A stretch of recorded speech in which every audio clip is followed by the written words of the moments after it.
Bugun men siz bilan har bir oilaga bevosita ta'sir qiladigan juda muhim mavzuni muhokama qilaman. 2029 yilgacha narxlar nima bo'ladi? So'm qadrsizlanadimi yoki barqarorlashadimi? Pensiyalar va ish haqlari qanday o'zgaradi? Oddiy odam o'z pulini qanday himoya qilishi kerak? Bu ma'lumot faqat iqtisodchilar uchun emas. Bu bozordan mahsulot oladigan, kommunal to'lov qiladigan, kredit to'laydigan, farzandni o'qitadigan, pensiya kutayotgan yoki hozir pensiya olayotgan har bir inson uchun muhim. Shuning uchun videoni oxirigacha ko'ring. Men murakkab iqtisodiy rejalarni oddiy til bilan tushuntirib beraman. Narxlar nima sababdan oshadi? Hukumat rejalari nimani anglatadi? Qaysi raqamlarga ishonish kerak? Qaysilarga ehtiyotkor qarash kerak? Hozirning o'zida kanalga obuna bo'ling, videoga like bosing. Chunki bunday tahlillar sizga kelajakdagi xatolardan saqlanishga yordam beradi. Avval odamlar iqtisodiy o'zgarishlarni asosan bozordagi narx orqali sezardi. Masalan, kecha 2 kilogram go'sht 75 ming so'm bo'lsa, bugun taqozik 5 ming so'm bo'lib qolsa, odam narx oshibdi deb xulosa qilardi. Lekin aslida bitta mahsulot narxining oshishi o'rtada juda ko'p omillar turadi. Yoqilg'i narxi, dollar kursi, import xarajatlari, ishlab chiqaruvchi xarajati, ish haqi, soliq yuklamasi, logistika, mavsumiylik va hatto ob-havo. Oldinroq ko'p yillar davomida odamlar narx oshishini deyarli tabiiy holat sifatida qabul qilib kelishdi. Maosh oshadi, lekin narxlar ham ketidan oshadi. Pensiya oshadi, lekin dorixona, oziq-ovqat va kommunal to'lovlar ham ko'tariladi. Natijada odamning qo'liga ko'proq pul tushgandek ko'rinadi, lekin real xarid qobiliyati unchalik oshmaydi. Mana shu joyda muhim farq bor. Nominal daromad va real daromad. Nominal daromad bu qo'lingizga tushgan pul miqdori. Real daromad esa shu pulga nimalar sotib olishingiz mumkinligi. Hozir esa vaziyat shunday bosqichga kirdiki. Hukumat va iqtisodiy idoralar 2029 yilgacha bo'lgan o'rta muddatli rejalarni ko'proq ochiq ayta boshladi. Bu rejalarda inflyatsiyani pasaytirish, iqtisodiy o'sishni ushlab turish, byudjet intizomini kuchaytirish, pensiya va ijtimoiy to'lovlarni bosqichma-bosqich oshirish, so'm barqarorligini ta'minlash kabi yo'nalishlar bor. Lekin men bu yerda bir narsani aniq aytaman. Reja bu kafolat degani emas. Reja bu maqsad. Real hayotda esa ichki va tashqi omillar bo'ladi. Masalan, dunyoda neft narxi keskin oshsa, transport xarajatlari ko'tariladi. Import mahsulotlar qimmatlashadi. Agar asosiy savdo hamkorlarimizda iqtisodiy muammo bo'lsa, pul o'tkazmalari kamayishi yoki eksport tushumi pasayishi mumkin. Agar ichki bozorda talab kuchaysa, lekin taklif yetarli bo'lmasa, narxlar yana oshadi. Demak, 2029 yilgacha bo'lgan har qanday prognozga ehtiyotkor optimizm bilan qarash kerak. Birinchi masala narxlar. Odatda davlat inflyatsiyani pasaytirishni maqsad qiladi. Inflyatsiya bu narxlarning umumiy darajada oshishi. Agar inflyatsiya yiliga 10% bo'lsa, bu har bir mahsulot aynan 10% ga oshadi degani emas. Non 5% ga, go'sht 15% ga, ijara 20% ga, kiyim-kechak 8% ga oshishi mumkin. Inflyatsiya o'rtacha ko'rsatkich. Oddiy oilaning his qiladigan inflyatsiyasi esa rasmiy raqamdan boshqacha bo'lishi mumkin. Masalan, bir oila daromadining katta qismini oziq-ovqatga sarflaydi. Agar aynan oziq-ovqat narxi tez oshsa, bu oila inflyatsiyani juda og'ir sezadi. Ikkinchi oila esa daromadining ko'p qismini ta'lim, sayohat yoki elektronika xaridiga sarflaydi. Ularning sezadigan inflyatsiyasi boshqacha bo'ladi. Shuning uchun men har doim aytaman. Siz uchun eng muhim ko'rsatkich oilangizning shaxsiy inflyatsiyasi. Masalan, oyiga 5 million so'm daromad oladigan oilani olaylik. Ular 2 million so'm oziq-ovqatga, 700 ming so'm kommunal va transportga, 1 million so'm kreditga, 500 ming so'm dori-darmon mayda xarajatlarga, 800 ming so'm boshqa ehtiyojlarga sarflaydi. Agar oziq-ovqat 15% ga, kommunal va transport 15% ga, dori-darmon 10% ga oshsa, bu oilaning real xarajati sezilarli ko'payadi. Daromad 10% ga oshsa ham, ular o'zini bo'ygandek his qilmasligi mumkin. Chunki pul oshdi, lekin majburiy xarajatlar ham oshdi. Ikkinchi masala so'm kursi. Odamlar ko'pincha dollarni oshadim deb so'raydi. Men bunday savolga har doim shunday javob beraman. Kursni bitta sabab belgilamaydi. So'mga ta'sir qiladigan omillar ko'p. Eksport tushumi, import hajmi, pul o'tkazmalari, markaziy bank siyosati, inflyatsiya darajasi. Aholining dollarga talabi, biznesning valyuta xarajatlari, tashqi qarz to'lovlari, bularning hammasi kursga ta'sir qiladi. Agar mamlakatga dollar ko'p kirsa, masalan eksport yaxshi bo'lsa, pul o'tkazmalari ko'paysa, investorlar faol bo'lsa, so'mga bosim kamayadi. Agar import ko'payib ketsa, Ya'ni chetdan ko'p tovar, texnika, yo'qilg'i olib kirilsa, dollar talabi oshadi va kursga bosim paydo bo'ladi. Shu sababli 2029 yilgacha so'mning barqarorligi iqtisodiy o'sish sifati bilan bog'liq bo'ladi. Faqat qog'ozdagi o'sish emas, real ishlab chiqarish, eksport, mehnat unumdorligi va byudjet intizomi muhim. Oddiy misol. Sizning daromadingiz so'mda, lekin xarajatlaringizning bir qismi dollarga bog'langan. Telefon, avtomobil ehtiyot qismlari, maishiy texnika, ayrim dorilar, import kiyimlar, bularning ko'pi valyuta kursiga sezgir. Dollar 10% oshsa, hamma narsa ertasi kun 10% ga oshmaydi. Lekin bir necha oy ichida import qiluvchi yangi kurs bo'yicha tovar olib keladi. Transport va bojxona xarajatlarini qo'shadi, narx o'zgaradi. Shuning uchun kursdagi o'zgarish bozorga kechikib ta'sir qiladi. Uchinchi masala, pensiyalar. Pensiya oluvchilar uchun eng muhim savol, pensiya oshadimi va bu o'sish narxlar oshishidan yuqori bo'ladimi? Pensiya oshirilsa, bu yaxshi.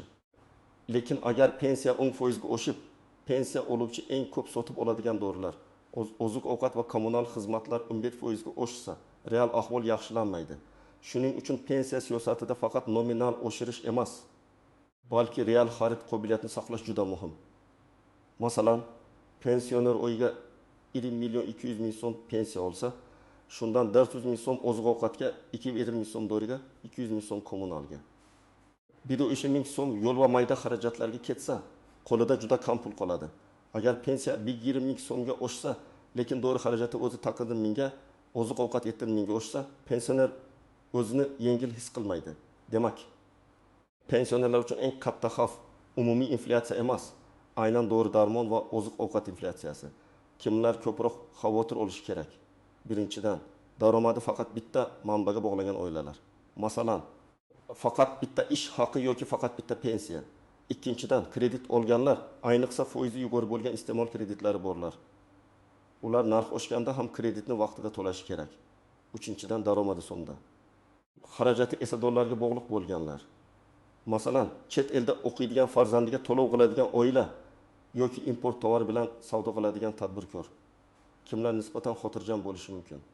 Daromadini turli manbalardan oladiganlar. Masalan, oylik ish haqi bor, qo'shimcha hunari bor, kichik biznesi bor, jamg'armasi bor, kasbiy malakasi yuqori.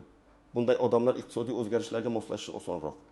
Shuningdek, qarzi kam, xarajatini nazorat qiladigan favqulodda jamg'armasi bor oilalar narx oshishiga kamroq zarba yeydi. Real hayotdan yana bir misol keltiraman. Toshkentda ijarada yashaydigan yosh oilani olaylik. Xotin birga 8 million so'm topadi. Ijara 3 million, oziq-ovqat 2 million, transport 700 ming, bola bog'chasi 800 ming, boshqa xarajatlar 1 million. Ularning jamg'arma qilish imkoniyati deyarli yo'q. Agar ijara 20% ga oshsa, bir oyda qo'shimcha 600 ming so'm xarajat paydo bo'ladi. Bunday holatda umumiy inflyatsiya 9 yoki 10% deyish ularga tasalli bermaydi. Chunki ularning eng katta xarajati ijara. Qishloqda yashaydigan boshqa oilani olaylik. Ular o'z uyida yashaydi. Bir qism oziq-ovqatni o'zi yetishtiradi. Pul daromadi kamroq bo'lishi mumkin, lekin bozorga bog'liqligi ham biroz kam. Biroq ularda boshqa muammo bor: yo'qilg'i, o'g'it texnika, transport va tibbiy xizmat xarajatlari. Agar dizel yoki o'g'it qimmatlashsa, dehqonning ishlab chiqarish xarajati oshadi. Keyin bu xarajat bozordagi mahsulot narxiga o'tadi. Demak, shaharda narx oshishini iste'molchi sifatida sezasiz. Qishloqda esa ishlab chiqaruvchi sifatida ham sezasiz. Asosiy qism iki istisnolar. Xavfli joylar va ko'pchilik e'tibor bermaydigan nozik nuqtalar. Endi juda muhim nozik jihatlarga o'tamiz. Birinchi noziklik: maosh va pensiya oshishi har doim ham farovonlik oshdi degani emas. Agar daromadingiz 15% ga oshsa, lekin sizning asosiy xarajatlaringiz 20% ga oshsa, siz aslida kambag'alashasiz. Shu sababli har bir kishi o'z daromadini faqat qancha oldim deb emas, shu pulga nima olaman deb bog'lash kerak. Ikkinchi noziklik: rasmiy inflyatsiya va bozordagi hissiyot farq qiladi. Rasmiy inflyatsiya ko'plab tovar va xizmatlar savati asosida hisoblanadi. Lekin siz har kuni aynan shu savatdagi hamma narsani sotib olmaysiz. Siz non, yog', go'sht, sut, dori, transport, kommunal, ijara yoki kredit to'laysiz. Shuning uchun sizning his qilgan inflyatsiyangiz yuqoriroq bo'lishi mumkin. Uchinchi noziklik: subsidiyalar va tariflar, kommunal xizmatlar, energiya resurslari, transport tariflari iqtisodiyotda juda katta rol o'ynaydi. Agar tariflar bosqichma-bosqich bozor narxiga yaqinlashtirilsa, Bu byudjet uchun foydali bo'lishi mumkin, lekin ayrim oilalar uchun xarajatlarni oshiradi. Masalan, elektr, gaz yoki issiqlik narxi oshsa, bu faqat uy to'loviga ta'sir qilmaydi. Novvoyxona ham elektr ishlatadi, zavod ham gaz ishlatadi, do'kon ham sovutgich ishlatadi. Natijada ishlab chiqarish xarajati oshib, mahsulot narxiga qo'shilishi mumkin. 4-chi noziklik, kreditlar. Agar siz hozir katta kredit olayotgan bo'lsangiz, 2029 yilgacha daromadingiz qanday o'zgarishini oldindan baholashingiz kerak. Ayniqsa o'zgaruvchan foizli kreditlarda ehtiyot bo'lish zarur. Agar foiz stavkasi oshsa yoki daromadingiz vaqtincha kamayib qolsa, kredit oilaviy byudjetni siqib qo'yadi. Men odamlar orasida shunday holatlarni ko'p ko'raman. Maosh oshadi deb umid qilib kredit olishadi. Keyin narxlar ham oshib ketadi. Natijada maoshdagi qo'shimcha pul kredit va oziq-ovqatga ketadi. 5-chi noziklik, valyutada jamg'arma qilish. Ko'pchilik hamma pulni dollarga aylantirib qo'yaymi deb so'raydi. Men buni hamma uchun bir xil tavsiya qilmayman. Agar sizning yaqin 3-6 oylik xarajatlaringiz so'mda bo'lsa, hamma pulni dollarda saqlash ham noqulay. Chunki siz har safar sotib olish-sotish kursi farqida yo'qotishingiz mumkin. Lekin uzoq muddatli jamg'armada valyuta diversifikatsiyasi foydali bo'lishi mumkin. Ya'ni pulning bir qismi so'mda, bir qismi dollarda, bir qismi esa likvid aktivlarda bo'lishi mumkin. Bunda maqsad spekulyatsiya emas, xavfni bo'lish. 6-chi noziklik, pensiya tizimida hujjatlar. Ko'pchilik pensiya yoshiga yaqinlashganda ish staji, ish haqi ma'lumotlari, mehnat daftarchasi, arxiv hujjatlari masalasida muammoga duch keladi. Ayniqsa eski korxonalarda ishlagan, tashkilot yopilib ketgan yoki hujjatlar to'liq raqamlashtirilmagan bo'lsa, pensiya hisoblashda qiyinchilik bo'lishi mumkin. Shuning uchun pensiya masalasini pensiya yoshiga yetganda emas, oldindan tekshirish kerak. 7-chi noziklik, nafaqa kompensatsiya va ijtimoiy yordamlar. Ayrim oilalar o'zlariga tegishli yordamlarni bilmaydi yoki hujjat topshirmaydi. Kam ta'minlangan oilalar, nogironligi bo'lgan shaxslar, bo'g'uvchisini yo'qotgan oilalar, bolali oilalar, yakka pensionerlar uchun turli tartibdagi yordamlar bo'lishi mumkin. Lekin bu yordamlar avtomatik har doim kelavermaydi. Ko'pincha murojaat, ariza, tasdiqlovchi hujjatlar kerak bo'ladi. 8-chi noziklik, 2029 yilgacha iqtisodiyot o'sishi hammaga bir xil ta'sir qilmaydi. Masalan, ayrim sohalar tez rivojlanadi, IT, logistika, xizmat ko'rsatish, eksportga yo'naltirilgan ishlab chiqarish, qishloq xo'jaligi qayta ishlash, turizm. Lekin ayrim kasblarda raqobat kuchayadi. Oddiy mehnat bilan yuqori daromad topish qiyinlashadi. Shuning uchun bugun eng katta himoya bu faqat pul jamg'arish emas, balki malaka oshirish. Birinchi qadam, oilaviy byudjetingizni yozib chiqing. Buni murakkab qilmang. Oddiy daftar oling yoki telefonda jadval oching. Bir oy davomida barcha xarajatlarni yozing. Oziq-ovqat, transport, kommunal, ijara, kredit, dori, kiyim, ta'lim, aloqa, mehmon, to'y, mayda xarajatlar. Oy oxirida ko'rasiz, pul qayerga ketayotganini bilmas ekansiz. Ko'pchilikda eng katta muammo daromad kamligidan tashqari nazorat yo'qligidir. Ikkinchi qadam, majburiy va ixtiyoriy xarajatlarni ajrating. Majburiy xarajatlar oziq-ovqat, uy, kommunal, dori, ta'lim, kredit. Ixtiyoriy xarajatlar, rejasiz xarid, qimmat telefon, ortiqcha marosim xarajatlari, keraksiz obunalar, his-ehtiyot bilan olingan buyumlar. Narxlar oshadigan davrda eng birinchi nazorat qilinadigan joy ixtiyoriy xarajatlar. 3-chi qadam, kamida 3 oylik favqulodda jamg'arma yarating. Agar oilangizning minimal oylik xarajati 4 million so'm bo'lsa, 2 million so'mlik xavfsizlik yostig'i kerak. Bu pul investitsiya uchun emas, favqulodda holat uchun, ish yo'qotish, kasallik, ta'mir, vaqtinchalik daromad pasayishi. Bu pulni juda xavfli joyga qo'ymang. Tez yechib olish mumkin bo'lgan, tushunarli va ishonchli shaklda saqlang. 4-qadam, kredit olishdan oldin stress test qiling. Masalan, siz oyga 2 million so'm kredit to'laysiz. O'zingizga savol bering, agar oziq-ovqat 20% oshsa, ijara 15% oshsa, maoshim 2 oy kechiksa, men bu kreditni to'lay olamanmi? Agar javob yo'q bo'lsa, kredit miqdorini kamaytiring yoki umuman shoshilmang. Kredit kelajakdagi daromadingizni bugun sarflash degani. 5-qadam, pensiya hujjatlarini tekshiring. Agar siz pensiya yoshiga yaqin bo'lsangiz yoki ota-onangiz pensiya yoshida bo'lsa, bandlik va pensiya masalalari bilan shug'ullanuvchi tegishli tashkilotlarga murojaat qiling. Mehnat staji, ish haqi ma'lumotlari, mehnat daftarchasi, pasport yoki ID karta, Stir bank kartasi arxiv ma'lumotlari kerak bo'lishi mumkin. Agar eski ish joyi yopilgan bo'lsa, arxivdan ma'lumot olish talab qilinadi. Buni oxirgi o'yga qoldirmang. 6-qadam. Ijtimoiy yordamga haqli bo'lsangiz, mahallaga murojaat qiling. Mahalla ijtimoiy himoya organlari, tegishli davlat xizmatlari markazi orqali oilangiz holatini aniqlashtiring. Sizga bola puli, moddiy yordam, nogironlik bo'yicha yordam. Bo'g'uvchisini yo'qotganlik pensiyasi yoki boshqa turdagi yordam tegishli bo'lishi mumkin. Hujjatlarni tayyorlang. Shaxs tasdiqlovchi hujjat, oila tarkibi, daromad ma'lumotlari, tibbiy xulosa, bank rekvizitlari va boshqa so'raladigan hujjatlar. 7-qadam, daromadni ko'paytirish rejasini tuzing. Narxlar oshayotgan davrda faqat tejamkorlik yetmaydi. Daromad ham oshishi kerak. Hunar o'rganing, til o'rganing. Kompyuter ko'nikmasini yaxshilang. Kasbingiz bo'yicha sertifikat oling. Qo'shimcha xizmat ko'rsatishni boshlang. Masalan, tikuvchi ayol faqat buyurtma kutmasdan ijtimoiy tarmoqlarda ishlarini ko'rsatsa, daromadini oshirishi mumkin. Usta o'z ishlarini videoga olib joylasa, yangi mijoz topadi. O'qituvchi qo'shimcha onlayn dars qilishi mumkin.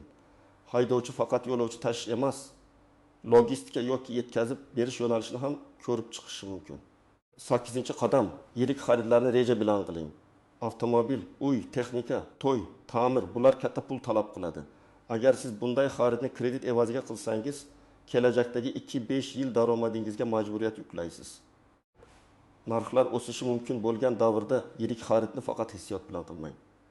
Kamida 3 ta variantni solishtiring. Umumiy xarajatni hisoblang, xizmat ko'rsatish narxini ham qo'shing.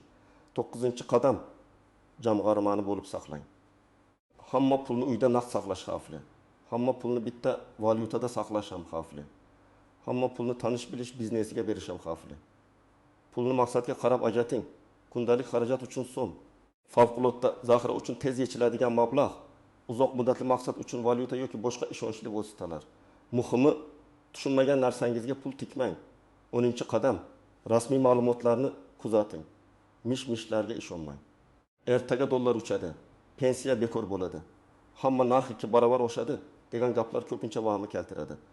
Markaziy bank, iqtisodiyot va moliya vazirligi, pensiya jamg'armasi, statistika agentligi kabi rasmiy manbalarni kuzating. Lekin rasmiy raqamlarni ham oilangiz byudjeti bilan solishtiring. Eng to'g'ri qaror ma'lumot va shaxsiy hisob-kitobga asoslangan qaror. Demak, 2029 yilgacha bo'lgan rejalarda asosiy yo'nalishlar aniq: inflyatsiyani pasaytirish, so'm barqarorligini mustahkamlash, iqtisodiy o'sishni davom ettirish, pensiya va ijtimoiy to'lovlarni bosqichma-bosqich oshirish. Lekin men ekspert sifatida sizga shuni aytaman. Eng muhim savol davlat nima qiladi emas, men oilamni qanday tayyorlayman degan savoldir. Narxlar butunlay to'xtab qolmaydi. So'mga bosim bo'lishi mumkin. Pensiyalar oshishi mumkin. Lekin real xarid qobiliyatini doim kuzatish kerak. Shuning uchun bugundan boshlab byudjet yuriting. Qarzlarni nazorat qiling. Favqulodda jamg'arma yarating. Pensiya hujjatlarini tekshiring. Daromad manbalarini ko'paytiring va rasmiy ma'lumotlarni kuzating. Sizning fikringiz men uchun juda muhim. Izohlarda yozing. Sizningcha 2029 yilgacha narxlar qanday bo'ladi? So'm barqarorlashadimi? Pensiyalar oshishi odamlar hayotida real seziladimi? Agar video foydali bo'lgan bo'lsa, albatta like bosing, yaqinlaringizga yuboring va kanalga obuna bo'ling. Keyingi videolarda men sizga iqtisodiy o'zgarishlarni oddiy, tushunarli va amaliy tilda tushuntirib berishda davom etaman.